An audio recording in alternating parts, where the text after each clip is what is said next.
That's 2 times 1, remember square first, then multiply by 2, minus 4 minus 3. So 2 minus 4 is negative 2 minus 3, which is negative 5. So my vertex is 1 comma negative 5. All right, flipping it over. It says a cannonball is launched vertically upward. The graph models the height in meters after x seconds. Use the graph below to answer the following. Approximately how long does it take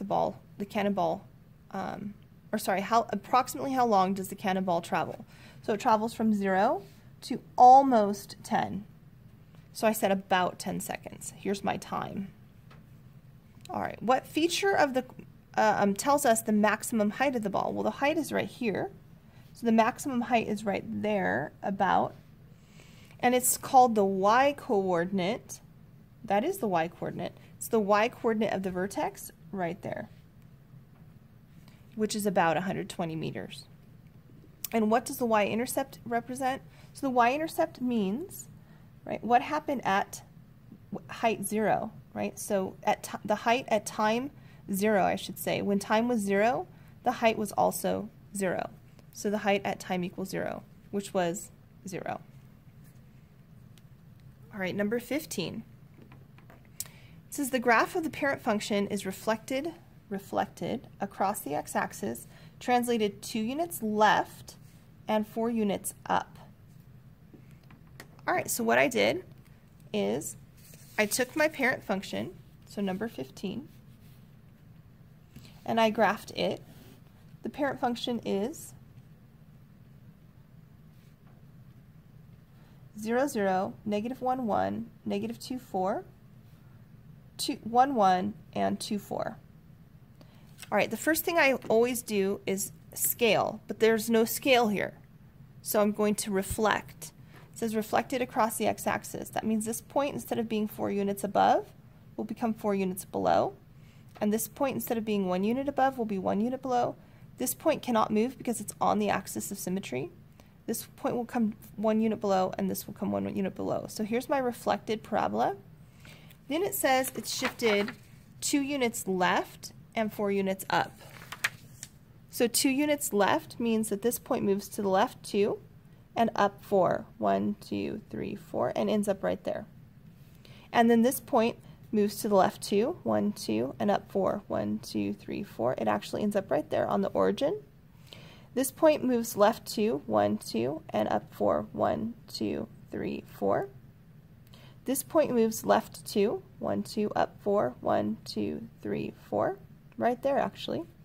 And then this point moves left 2 and up 4. 1, 2, 3, 4. And my final graph ends up right there with a vertex of negative 2, comma 4. There's my left 2 and up 4, and it will be upside down. All right. So what is the axis of symmetry for this graph? Remember, the axis of symmetry is the line that goes through the vertex, which is this line right here. And you always use x equals, and it's negative 2. So you just sketch it in, and it's the line x equals negative 2. Remember, x equals is always a vertical line. Don't just say negative 2, it is x equals negative 2. Otherwise, it's not a line. All right, write the inequality for the graph shown below. Okay, so a couple things. First thing we need to know is that we're shading below the vertex. So if we're shading below the vertex, number 17, below vertex is either less than or less than equal to. If we're shading above the vertex, it will either be greater than or greater than equal to. All right, also we need to know with an inequality, and we know it's an inequality because there's shading, that if this line is, or sorry, if this curve is solid, it will be an equal to.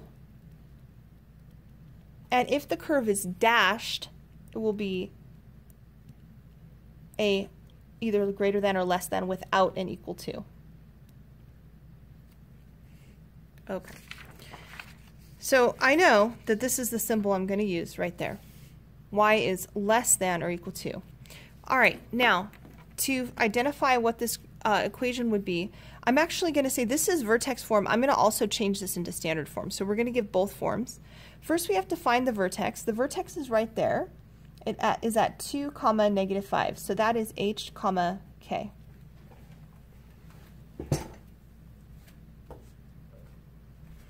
So h, k is 2, -5. And we're plugging this into y is equal to a x minus h squared plus k. And so that is why h is 2, right? It's always going to be the opposite sign, minus 2. And then k is -5, so plus -5 is -5. And then finally a. How did I know a was 2? Well, a is 2 because I can start here, look for the very first lattice point. Only the first one will tell me a. And it's going up 2 over 1, so a is 2. Normally, my parabola goes up 1 over 1, and this time it goes up 2 over 1, so I know they scaled this by a factor of 2. So a must be 2, and that's why I plugged that in there. Now, what we have is we have y is less than or equal to 2, x minus 2 squared, and then minus 5. This is vertex form. If they give it to you in standard form, you have to change this to standard form. So to change it to standard form, remember we do exponents first. So we're going to multiply x minus 2 times x minus 2. That's x squared minus 2x plus 4. So I have y is less than or equal to 2, x squared minus 4x plus 4, and then bring down the minus 5. Next step would be multiplying before subtracting. Remember, always multiplying takes the order of operations first. So we're going to distribute that 2 through. Y is less than or equal to 2x squared minus 8x plus 8, and then minus 5. And now we can combine like terms. Y is less than or equal to 2x squared minus 8x plus 3. So here's one version that it might come in. That's standard form, or it could come in vertex form. Either one, you have to know how to find both. All right, number 18. The function models the profit in dollars for a company's new product as a function of the number of units sold. When P is negative, the product is losing money for the company. All right, so we're going to look at this graph. It says the company makes an initial investment of $3,000. There's our initial investment.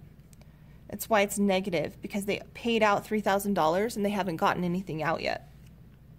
Use the graph to answer the questions. After how many units sold will the company begin making a profit? So at what point do they begin making a profit?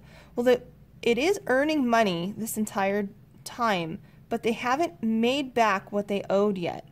Still, they haven't gotten their $3,000 back, but when they hit 0, now they have finally gotten to the point where the investment is equal to the amount of money they've made. So at 20 units sold. And then it says, at what number of units does the company reach its maximum profit? The maximum profit happens right there at the vertex, and that would be at 40 units sold, and their maximum profit is about $1,000.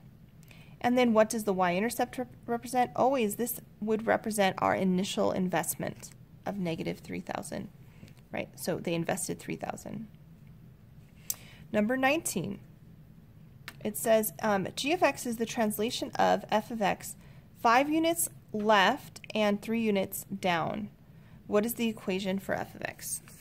All right, so we're going to take our parent function, which is x squared, and h comma k, we're going to shift 5 units left and 3 units down. So negative 5, negative 3 is hk. And we're going to plug that into y equals a x minus h squared plus k. So plugging that in, we're going to get y equals, they said no scale, so a is just 1. So a equals 1, x minus h squared, and then plus k. And we don't like double negatives, so y equals x plus 5 squared. See how our sign always switches for h? And then minus 3. All right, that is vertex form. If they gave this to me in standard form, we would have to square this first. So we would generic rectangle x plus 5 times x plus 5, x squared, 5x, 5x, and 25, and that'll be 10x. So y equals x squared plus 10x plus 25, and then minus 3. Notice that a is 1, so I don't need to worry about multiplying through. And so this just combine like terms, y equals x squared plus 10x plus 22. All right, and number 20. It says the graph below represents the quadratic function f of x. If f of x is translated 3 units down and right 1 unit, what is the equation of the transform function? All right, so the first thing that we do is we figure out what is the a value. A is 4. And the way I can tell that a is 4 is I look at my vertex and I count to my first lattice point. So I go down 1, 2, 3, 4 and over 1, or down 4 and over 1, and my first lattice point is at 4. So a is actually, I'm sorry, I have a positive 4 there. A should be negative 4. So a is negative 4. I'm going to write that down. And that won't change. What will change is where my vertex is. So it says that my vertex is being shifted down 3 units. So down 3 would be 1, 2, 3, and over to the right 1 unit right there. So my new vertex is at that point. It's at 3, comma, negative 1. There's my new vertex. So I just move this vertex to the new vertex, so 3, negative 1. So h and k is 3, comma, negative 1. So we're going to write that into our y equals a x minus h squared and then plus k. That would be vertex form. If they want it in standard form, we will have to square the x minus 3 first. That's x squared minus 3x plus 9. X squared minus 6x plus 9, and then minus 1. Before we combine, we must multiply through. So y equals negative 4x squared plus 24x minus 36, and then minus 1. And then combine like terms. Y equals negative 4x squared plus 24x minus 37.